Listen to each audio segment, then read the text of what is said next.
Good evening, and welcome to Last Week Tonight. Tonight's story is a doozy, folks. It's about dictators, drones, and a whole lot of drama.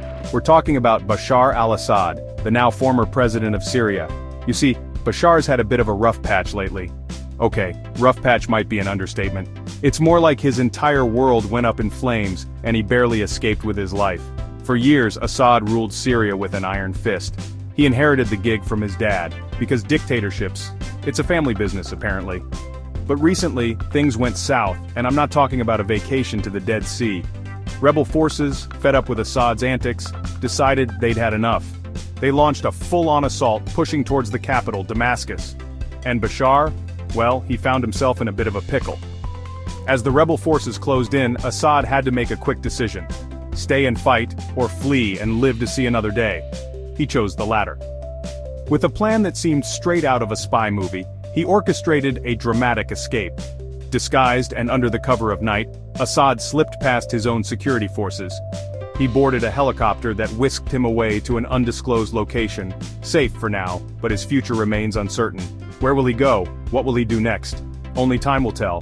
One thing's for sure though, this is a story that will be talked about for years to come, and that's all for tonight's episode. Thanks for tuning in, good night and see you next week. Now, holed up in Moscow, Assad's finally piped up with his version of events. It's a tale that's as dramatic as it is self-serving. And boy, is it a story. According to him, he was just minding his own business in Damascus, planning his next crackdown on human rights, when the rebel forces decided to crash his party. Bashar paints a picture of himself as a calm and collected leader, just chilling in Damascus. He claims he was focused on maintaining order and planning his next steps to ensure the stability of his regime. But then, out of nowhere, the rebel forces decided to make a move. The rebels, those pesky party poopers, were making a beeline for the capital. They were determined to overthrow his regime and bring about a new order. Assad realized things were about to get real, and the situation was escalating faster than he had anticipated. So, like any rational dictator facing imminent overthrow, he hightailed it out of Dodge.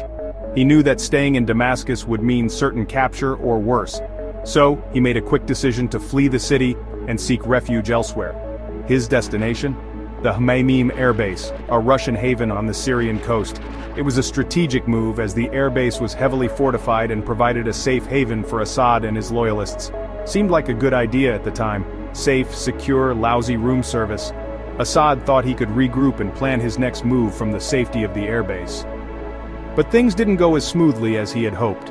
But as luck would have it, the rebels weren't quite done ruining Assad's day. They were relentless in their pursuit and determined to bring him down. They had a few tricks up their sleeves. They sent some unwelcome guests to Hmeimim drones. Lots of them. These drones were equipped with advanced technology and posed a significant threat to the airbase. Assad and his forces had to scramble to defend their position. The skies were filled with the buzzing of drones and the airbase was under constant attack. It was a tense and chaotic situation, with Assad's forces doing everything they could to shoot down the drones and protect their leader. Despite the relentless attacks, Assad remained determined to hold his ground. He knew that his survival depended on it. He began planning a counterattack, hoping to turn the tide in his favor. With the help of his loyalists and the support of his Russian allies, Assad managed to rally his troops and prepare for a counteroffensive. It was a desperate move, but he had no other choice. The stage was set for a fierce battle. Assad knew that this was his last chance to regain control and secure his position. The outcome of this battle would determine the future of his regime. And so, with a mix of determination and desperation, Assad led his forces into battle. The fight was intense, but in the end, he managed to hold his ground and secure a temporary victory. But the war was far from over, and the struggle for power continued. Now, here's where things get a little fishy. Assad paints this picture of a desperate escape, a last-minute scramble for safety.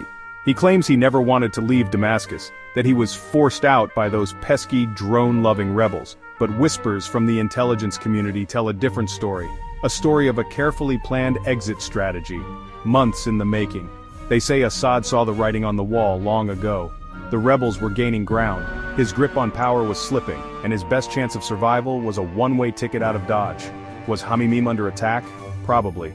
Were those attacks the catalyst for Assad's sudden departure? That's where things get murky. To understand this whole mess, we need to rewind a bit. See, the Assad family has been running the show in Syria for over 50 years. First it was Papa Hafez al-Assad, a man who believed in ruling with an iron fist and a healthy dose of paranoia. When he kicked the bucket in 2000, his son Bashar took over. Now Bashar, he was supposed to be different. He was the hip young dictator, the one who trained as an ophthalmologist in London. People thought maybe, just maybe, he'd bring some of that sweet, sweet democracy back to Syria. Spoiler alert, he did not. Section 5. A Nation Divided, the Syrian Civil War, and the Rise of Opposition. Syria, a country with a rich history and diverse culture, found itself on the brink of an unprecedented crisis. Fast forward to 2011. The winds of change were sweeping across the Arab world, and Syria was no exception. The Arab Spring is in full swing, and people in Syria, inspired by their neighbors, decide to speak out against Bashar's less-than-democratic regime. The streets of Damascus, Homs, and Aleppo filled with the voices of those yearning for freedom and reform. Peaceful protests erupt, demanding change. Men, women, and even children took to the streets, holding signs and chanting slogans, hoping for a brighter future. And how does Bashar react? The world watched with bated breath, hoping for a peaceful resolution. Well, let's just say he didn't offer them tea and biscuits. Instead, he chose a path of repression and violence. He cracked down hard, unleashing the full force of the Syrian military on his own people. Tanks rolled into cities and soldiers were ordered to open fire on unarmed civilians. And just like that, a brutal civil war was born. The once peaceful protests turned into violent clashes, and the country was engulfed in chaos. Rebels, fed up with Assad's brutality, took up arms. These were ordinary citizens, now transformed into fighters, determined to defend their homes and families. The country descended into chaos, a tangled web of factions, militias, and foreign powers, all vying for a piece of the Syrian pie. What started as a call for democracy had spiraled into a complex and devastating conflict, with no end in sight. Section 6. The walls close in, the final days of Assad's regime. Through it all, Assad clung to power. He had the backing of Russia, Iran, and a whole lot of firepower, but the rebels, they were relentless. They chipped away at Assad's territory, slowly but surely tightening the noose around his regime. By 2024, the writing was on the wall. The rebels were closing in on Damascus, and Assad's grip on power was slipping faster than a greased kebab. The fall of the capital was inevitable. The only question was, what would happen to Bashar? Section 7. Flight to safety: Assad's escape route and arrival in Moscow. Now, we may never know the exact details of Assad's escape. Did he flee in a panic, driven out by the drone attacks on Hmeimim? Or was it all part of a carefully orchestrated plan, a way to save his own skin while maintaining a shred of dignity? Whatever the truth, one thing is certain. Bashar al-Assad is no longer calling the shots in Syria. He's now living in exile in Moscow, presumably sipping vodka and reminiscing about the good old days when he could imprison dissidents without anyone batting an eyelid. Section 8. A world reacts: international response to the fall of Assad.